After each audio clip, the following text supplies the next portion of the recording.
and welcome to Same Bee, where we do a little bit of art and we talk about some true crime. My sister wrote the script and I will add a little bit of commentary, and let's go through it. Today we are going to talk about one of the world's biggest serial killers, known by various names such as La Bestia, the beast in English, and the world's worst serial killer, but greater known as Luis Alfredo Garavito Cubullos. Alfredo? I feel like, to be fair, we've only gone over 2 killers so far, and both of them are named Alfredo. I'm not saying that there's a connection, but it is a coincidence.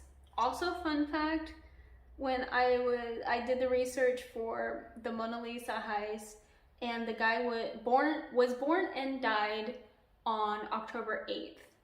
And then in the next video, what was it? Oh, Alfredo Bailly.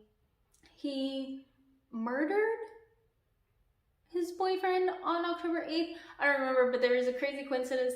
So I don't know what's going on. It's not like I picked them. I'm like, oh yeah, that's a name that apparently they killed people, so we'll do that one. And I just kind of write it down and then I research it later. Well, now my sister researches it for me because I'm lazy. Yeah, weird coincidences apparently, and this is only like 5, so I don't know. Correlation does not mean causation, but just saying, it's something to watch out for. Luis Garavito was born in January 25th, 1957 in Colombia, and was known to be a serial killer, child molester, rapist, and necrophile. He has confessed to the rape, torture, and mutilation and murder of 147 children, mainly young boys and teenagers. Oh my god. The total number of victims based on maps he drew in prison could be more than 400. Again, I went Googling and I was like, bad serial killer dudes. And Google was like, oh, this dude has a really high count.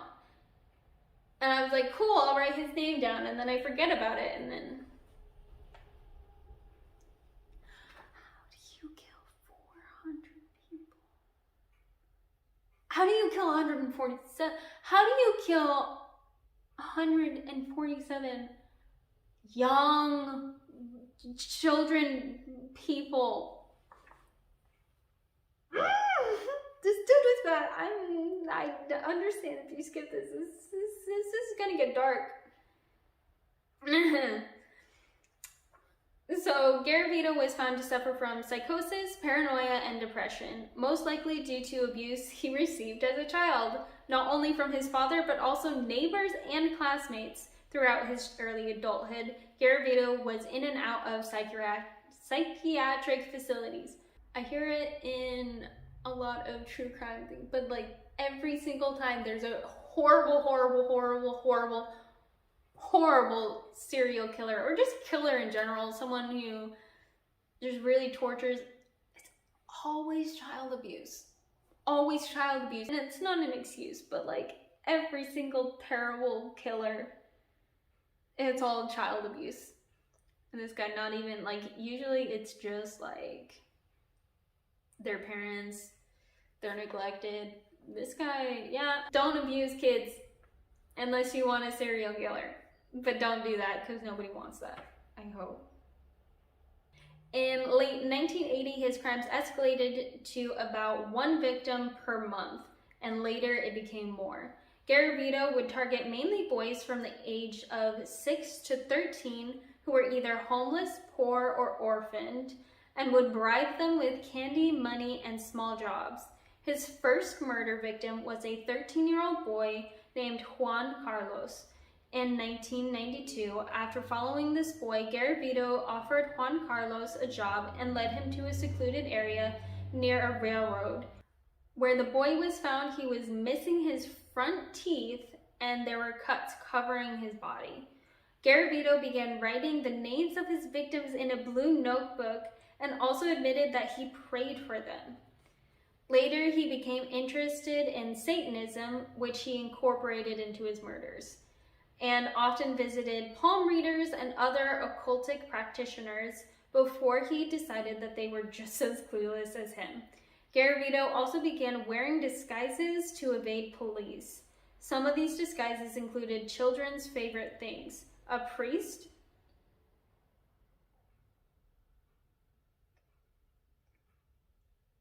there's children, they love them priests.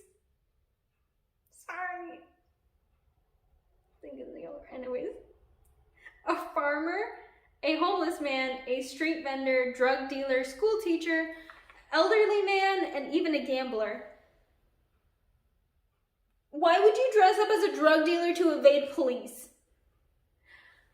Garavito did also admit to murdering 5 adults who were most likely witnesses rather than to fulfill his murdering desires. These murders had gone unnoticed for years due to the fact that his victims were all poverty-stricken and often orphaned, and therefore there were no reports made that they were missing.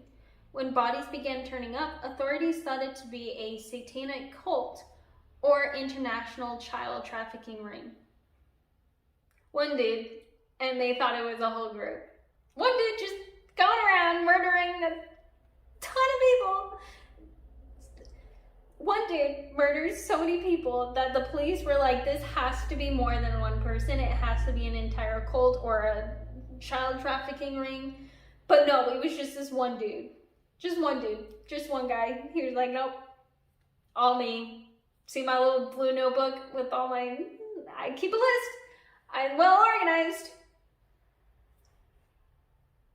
Also really sad that because he would go after orphans and really poor people. Although I wouldn't, like, I don't know why. Well, maybe, I mean, it's in Colombia, so there's probably a lot of corruption. So probably poor people would not, even if they did make a report, police were probably like, yeah, I don't care unless you give me lots of money. So, I mean, that's just my speculation. I don't know anything about Colombia, but I mean, except for cocaine comes from there, and the guy from the other video last week, he died there. That's all I know about Colombia. I should know more, but I don't. Maybe someday I'll research about Colombia, and I just assume it's really, really corrupt. Anywhere where a lot of drugs come out of and they're like known for drug trafficking, I feel like you're probably really corrupt. But that's just me guessing. Anyway, what were we even talking about? Oh yeah, a lot of murders. Way too many murders of children. Sorry. In the 1990s, 2 children's bodies were found next to each other near a sugarcane field. The next day, police found another child's body close to the same place as the previous children. The 3 bodies bore similar signs of abuse and methods of killing. This time, however, there was evidence left behind by the criminal. Garavito had passed out drunk with a cigarette, which had caught the sugarcane field on fire. He was burned severely, leaving behind his glasses, shoes, receipts, money, and a note with the address of his girlfriend at the time.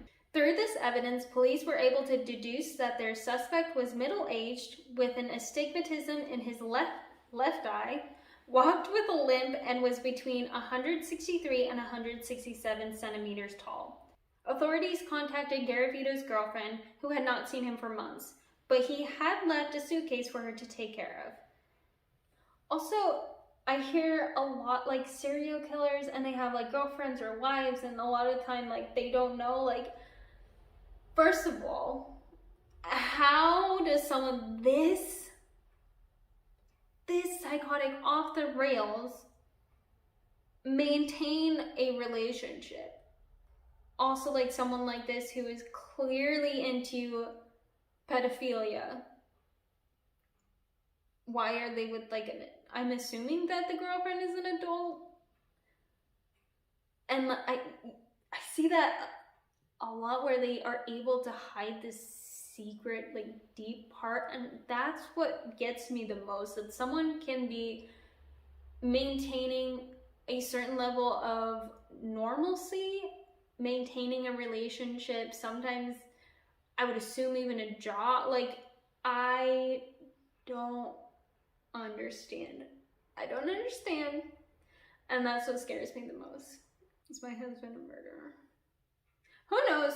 Nah, he never goes outside, so probably not. In the suitcase were pictures of young boys, detailed journals of his murders, tally marks of victims, and bills. Also where I keep my bills, with all of my records of my nefarious deeds.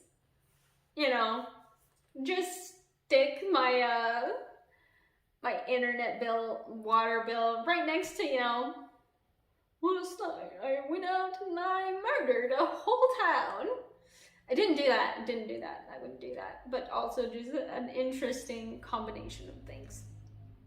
Again, just he was organized, so I mean, put all his important things all together. That's gross. I don't like that. This led them to Garavito's home, however, it was found empty. This meant that Louis Garavito was either traveling for work or looking for his next victim. Maybe both. He was found a few days later on an unrelated charge of attempted rape against a 12-year-old boy. Stop it! A 16-year-old homeless boy who had originally gone out to smoke had heard the struggle between Garavito and the boy and began to throw rocks at Garavito. Yes! Whoever the 16-year-old boy is, like, just... That's awesome. If you see something, throw rocks. If you see someone being mean, throw rocks at the mean one. But maybe call the police first. Don't actually throw rocks. Although good that it stopped the horrible things from happening from this young boy. The poor thing. Oh my god. Garavito tried to stop the teenager with a dagger, but the two boys were able to get away. They called the police, which should have been done in the first place. Anyways, they called the police and his search was conducted. Garavito was found walking out of the woods, and despite him giving them a false ID, they arrested him on April 22nd, 1999. Through the interrogation of Garavito, it was suspected that he was La Bestia, although he did insist that he was innocent. Columbus Justice Department didn't buy it. Makes sense. Garavito has a rare eye condition that was discovered through his prescription glasses, and DNA was found on the victims, as well as his shoes and bottles of brandy left at the crime scene. While in prison, police scheduled eye exams for all the inmates so that Garavito wouldn't become suspicious. And while he was out of his cell, DNA samples were taken from his pillow and living area. It matched the DNA found on the victims. Obviously caught, Garavito confessed to murdering 140 children and was charged with killing 172 altogether throughout Colombia. He was found guilty on 138 of the 172 counts. The others are still ongoing. Garavito was sentenced to Colombia's longest sentence in its history with 1,853 years and 9 days. Almost 2,000 years and 9 days. The 9 days are very important. However, Colombian law limits imprisonment to 40 years, and since Garavito helped authorities find his victims' bodies, his sentence was further reduced to 22 years. Today, Garavito is serving his sentence in a prison in Valledupar. Sorry, everybody who lives there. In Colombia. And will become eligible for parole in 2023 when he has served 3/4 of his sentence. I'm done. So, if you live in Colombia, you got one more year of, you potentially got one more year of not getting murdered if you're a young boy under the age of like 13. I mean, I get that like prison is supposed to be like reformation, give people a second chance, but when does that happen? Also, I know that the prison system in the US doesn't really do that, and there's a high rate of recidivism. That's the word, right? They do it again a lot, or get worse. And that happens a lot because it doesn't work because it's more punitive, so they don't actually learn how to control their murderous tendencies. So this guy could get out. I'm really stressed out. I'm really glad I don't live in Colombia. Also, I'm not a young boy under the age of 13. There's probably serial killers, like there could be one right next to me. I have no idea. Again, maybe my husband is. People apparently live with these people and have no idea, supposedly. I don't know.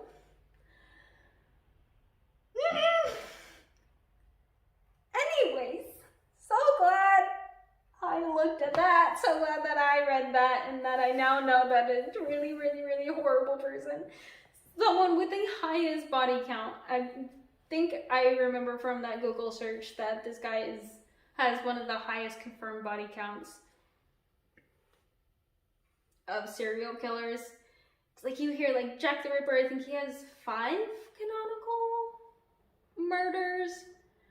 And like he's a really, really, really like big one, and I'm pretty sure there are other ones. That's just the one that pops into my head first, with a really gruesome like, reputation, but not with like a high rate of numbers. But this guy, he should not be let out of prison, and I guess it's only up for parole, so he hopefully, and looking at what the justice system did, that they gave him like almost like 2,000 years and 9 days.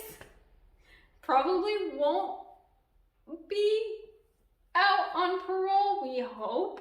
Although maybe if he's like super old, because like if you like murder a whole bunch of people and you're like, he was like I guess middle age, so he's like 40, and then in like 20 years he'll be like 60, and he had like that eye problem, and who knows what else, because once you start getting up there, your body just kind of is like, peace out, man.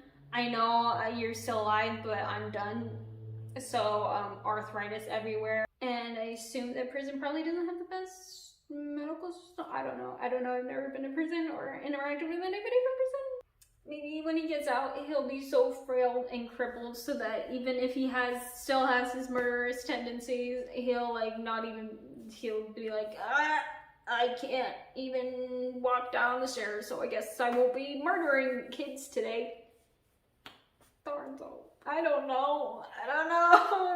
And that wraps up our really kind of depressing video. I'm sorry if I ruined your day. Although I guess if you're watching this channel, you probably like true crime. I would hope that you would like true crime. Unless you just put me on mute and you just watch the art and then random cuts of me doing whatever I do. Anyways, I hope that you like that style of video.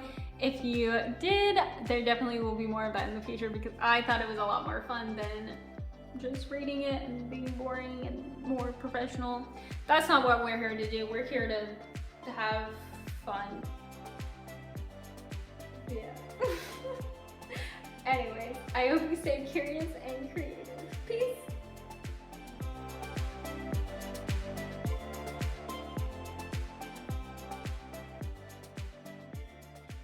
It's fine. This is going really off the rails. Oh my god. Anyways.